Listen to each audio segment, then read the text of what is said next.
Se fosse pra ver novela, eu assistia as do Manuel Carlos. Ou a do João Manuel Carneiro. Ou fala outro dramaturgo. Glória Pérez não, Glória Pérez tá cancelada. Ela é Bolsonaro. Hey, Ed. Hold on, man. Hey. No terceiro episódio, The End of the World, o fim do mundo, é uma frase que é dita claramente, né, no episódio, que gera vários transtornos das crianças. A gente fica com a impressão de que Monte Rei só tem uma psicóloga que atende todas aquelas mulheres, que é bem complicado e é até meio esquisito, porque parece ser meio antiético. O tom novelesco de Big Little Lies é aprofundado através da Mary Louise, que é uma personagem que eu ainda não entendi muito bem por que ela continua tão entrona e as pessoas continuam aceitando isso. Ela ser entrona, ok.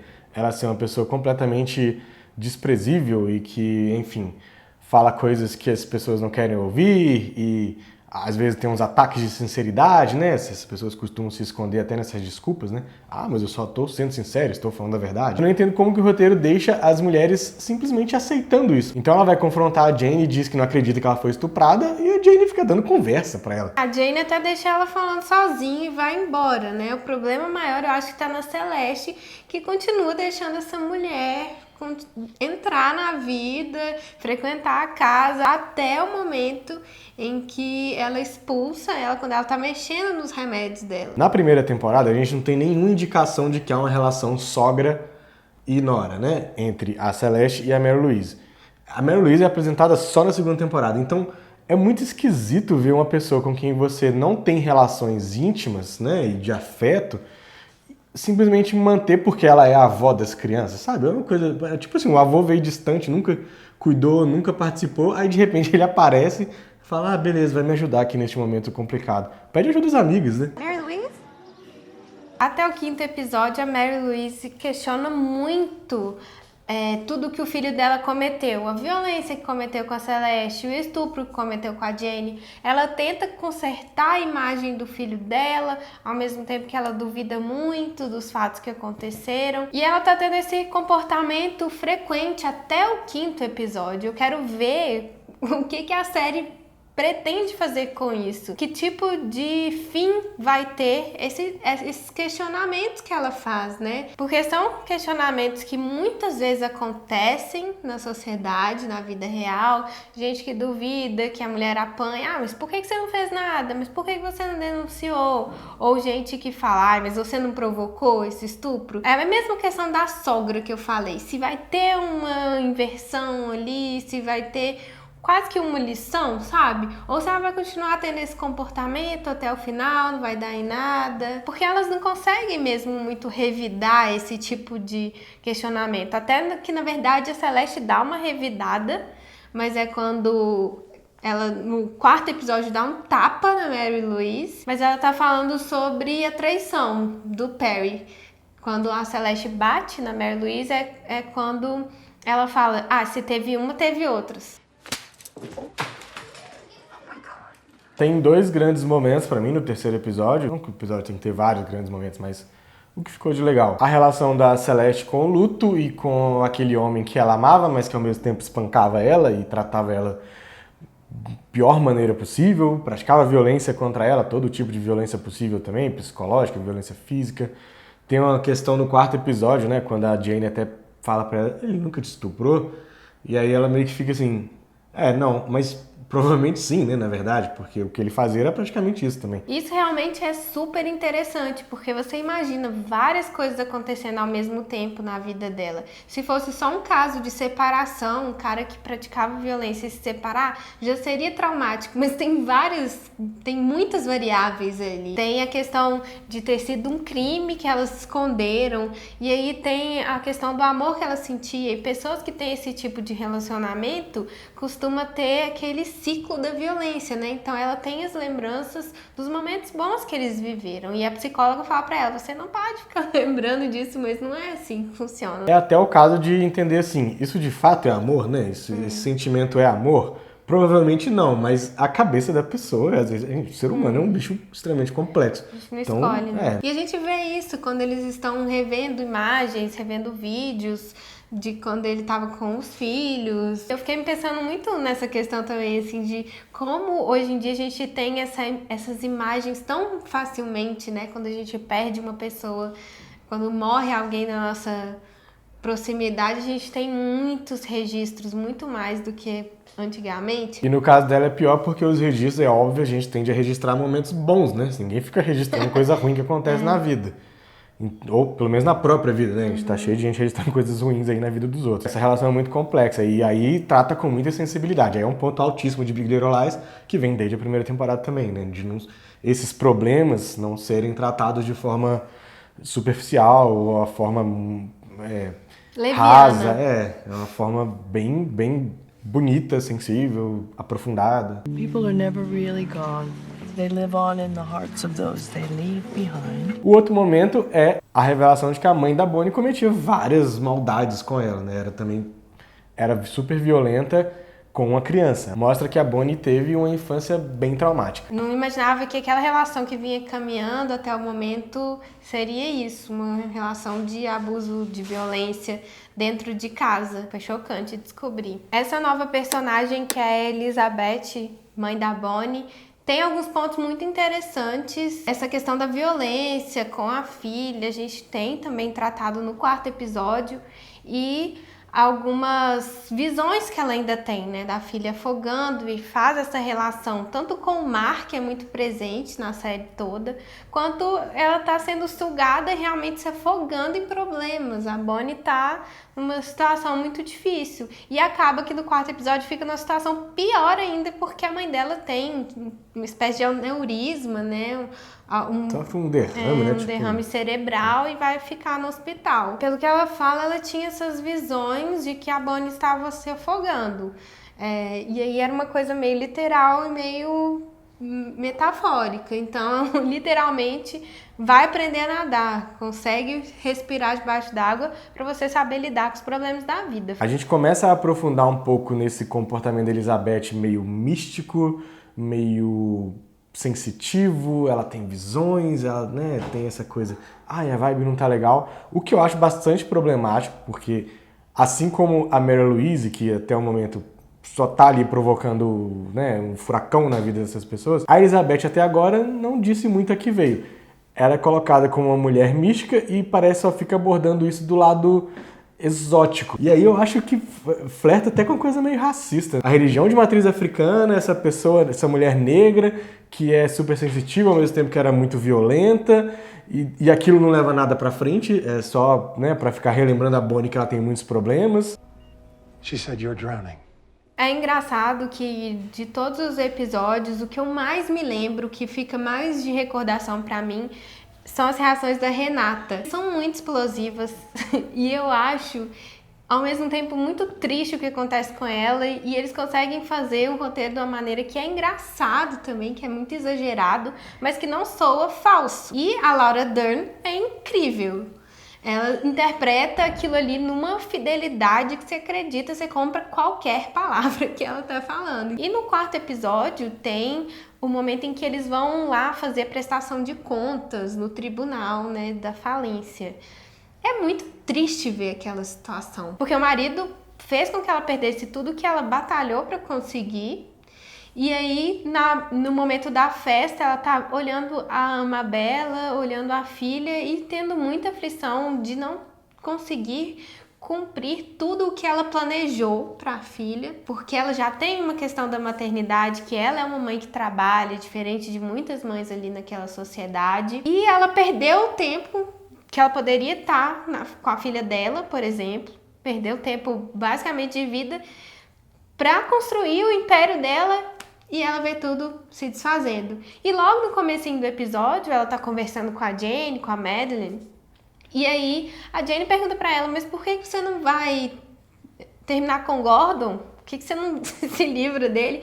E ela, não, é assim que a gente faz. A gente continua, a pessoa atrai a nossa confiança e a gente continua pra manter aquelas aparências. E até Eu acho que pra manter a estabilidade da família, a estabilidade da filha, ela tá muito preocupada com a ansiedade da Mabella, né? Curiosamente, a ansiedade da Mabella vem justamente porque a família tá cagada. E aí tem uma coisa muito louca também, que é essa projeção, né? Tipo assim, ela imagina a vida da Mabella.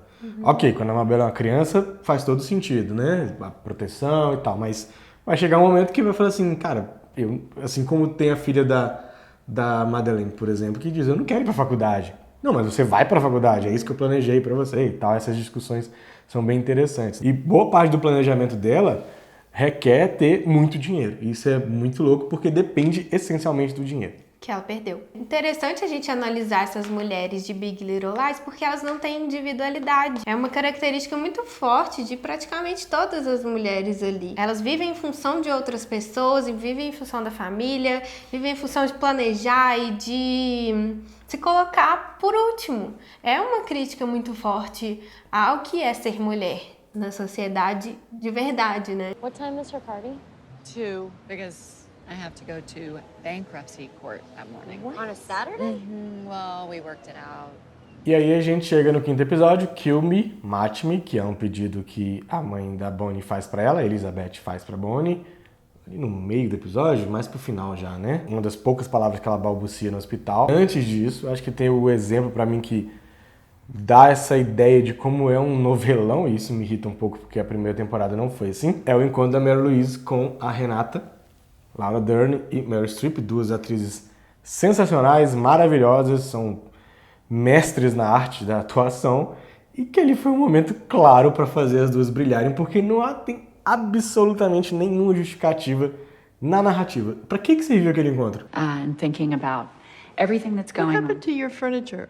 I mean, it's such a big house. You would think there would be a lot of furniture. Well, we're going through a little bankruptcy thing right now. Tem o embate da Bonnie com o pai sobre ele não fazer nada, né, em relação a ela ter sofrido violência da mãe. O pai acha que protegia, acha que fazia o suficiente ou algo, né, e a Bonnie tem a consciência de que não, de que ele sempre até se afastou um pouco e não a protegeu. Eu descobri um fato que no livro é o pai dela quem abusa dela quando ela é criança, abusa violentamente, né? Não é abuso sexual, não sei se rolou abuso sexual, mas é o pai dela que trata ela com violência e não a mãe.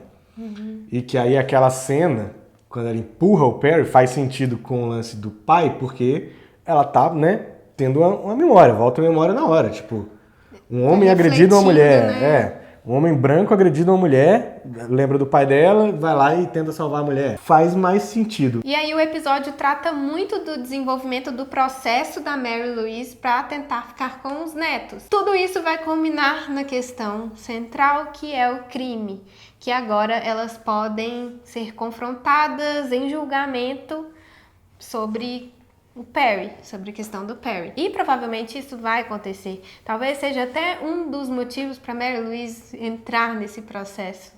We have to do what is best for the children. Uma coisa que eu gostei muito no episódio foi da relação das crianças. Na verdade, a reação das crianças. Em primeiro lugar, os gêmeos, o Max e o Josh, conversando com a Celeste e falando, você quer que a gente fale que a gente não gosta da nossa avó? A gente quer ficar com você, a gente pode te salvar. Eu achei isso tão genuíno, assim, uma conversa que parece realmente de uma criança tendo com a mãe. Eu achei isso muito legal, assim, muito da hora a maneira que o roteiro abordou. E também do Ziggy, eu tava sentindo muita falta das falazinhas do Ziggy, porque ele é muito engraçado, muito genuíno também, e achei ele nessa temporada bem apagadinho. E aí ele pergunta pra Jane se ele vai ser igual ao pai, se ele vai ficar daquele jeito. Achei muito genuíno também, muito Ziggy e triste, né? Mas é uma maneira das crianças pensarem, né? É uma construção, assim, muito ingênua, inocente e muito característica de uma criança. Achei positivo essas duas falazinhas que tem. E eles batendo no Buller lá foi muito massa. Buller tem mais que apanhar mesmo. I can grow up to be like my father. O conflito paralelo da Madeline com o Ed já tá assim... Não tem mais sabe, já cansou aquela coisa do Ed, cuzão e tal. Ele tá até mais de boa, né? Ele tá dando a impressão de que vai passar por cima daquilo, vamos...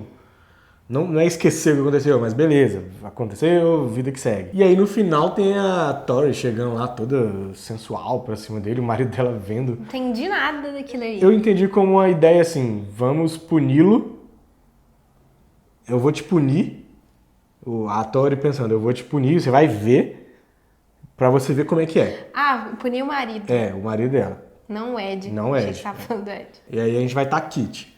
O que é, assim, também um negócio muito... Sabe, meio que uma lei de italiano, assim... Ai, tipo, ela com aqueles... Com a Decotão, cirurgia né? nova dela. Ai, E o grande momento do episódio é o Corey saindo da delegacia. muitas teorias. Possibilidades. Muitas possibilidades. Primeiro, antes de falar das nossas teorias ou possibilidades, eu queria falar que, mais uma vez, a Bonnie tá na porta da delegacia. Eu acho que já foi umas 3 vezes que ela foi lá, ensaiou e não entrou. Não sabe se ela entrou ou não, né? Pra ela entrar lá e aparecer no próximo episódio lá do lado da delegada. Tirou a máscara, ela é a delegada. É o Scooby-Doo. Antes de entrar né, se é um agente filtrado, que ele é detetive, que raio que ele é, eu vi muita gente comentando assim, mas é que tava bom demais pra ser verdade, que não sei o que. Eu acho meio triste pensar isso. Acho que o mundo tem muitas pessoas boas.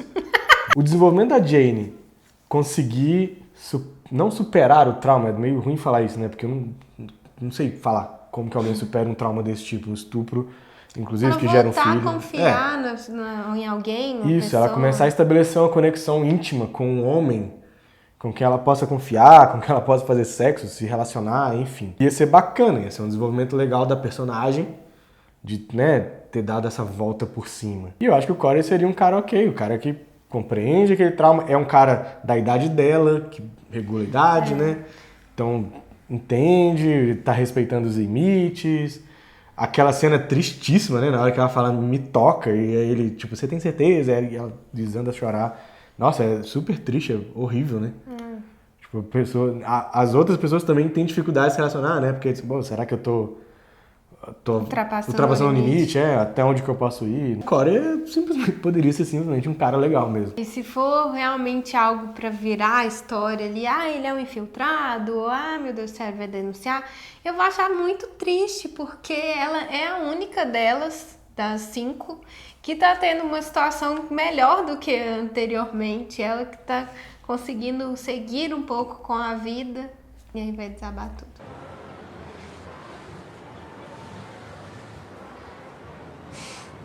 Agora, o grande lance é sacar se ele vai realmente, né, se ele foi esse agente infiltrado, a gente nem sabe. Se ele vai continuar paralelo, né, fornecendo informações para a polícia, ou se ele, de certa forma, vai se virar a favor da Jane, né, e, tipo, entender o que foi aquele momento, entender quais foram as circunstâncias do Perry ter escorregado, e, né, dar o depoimento dele a favor dela, enfim. Ou se ele não é nada disso, ele só tava passando por ali. Vai ver, ele joga bocha com alguém da polícia, né? Ou às vezes é um irmão gêmeo. Agora só faltam 2 episódios. Como é que vai resolver essa situação toda aí? Em 2 episódios, eu não sei. A última coisa que eu tenho falado da Mary Louise a Meryl Streep é uma ótima atriz, tá excelente e tal. Já falei que eu acho a personagem, por outro lado, muito fraquinha, né? Força de personagem mesmo. Mas eu acho que ela tem parte aí nessas coisas todas. Aquele acidente do filho dela, que é extremamente mal explicado, né? Que ela trata como um acidente, a gente nem sabe se foi. Eu acho que tem dedo dela nesse negócio. Acho que ela pode ter causado a morte do próprio filho. E aí só junto com o Perry, talvez. O que eu acho muito importante é o desespero da Celeste de ter os filhos criados pela mulher que criou o Perry. É um pouco desesperador, né? Na verdade, é muito desesperador. A mulher que criou esse homem violento vai criar meus filhos, socorro. We're not family, Mary Louise. O que vocês estão achando da segunda temporada? Deixa aqui nos comentários, vamos conversar. Se vocês lembrarem de alguma coisa legal desses 3 episódios, deixa aqui. Se você gostou do nosso vídeo, compartilha com seu amigo, com a sua amiga que assiste Big Little Lies. A gente está analisando The Handmaid's Tale aqui também, se você chegou por acaso no nosso canal. A gente está analisando a 3ª temporada de The Handmaid's Tale, episódio por episódio, e tá muito legal, estamos interagindo muito com as pessoas. Se você discorda e acha que Big Little Lies está maravilhosa, comenta aqui também. A gente gosta de conversar e de ver pontos de vista diferentes. A gente sempre fala aqui que nós não temos a voz da verdade, ainda bem, Deus me livre disso. E é isso. Tem outra série também que tá muito legal, que se chama Euforia e vai depois de Big Little Lies. A gente quer saber se vocês estão assistindo também. A gente tá assistindo e estamos curtindo muito. Estamos pensando em fazer vídeo sobre essa série também. Comenta aqui se você quer vídeo de Euforia. É isso, até o próximo vídeo e tchau. Tchau!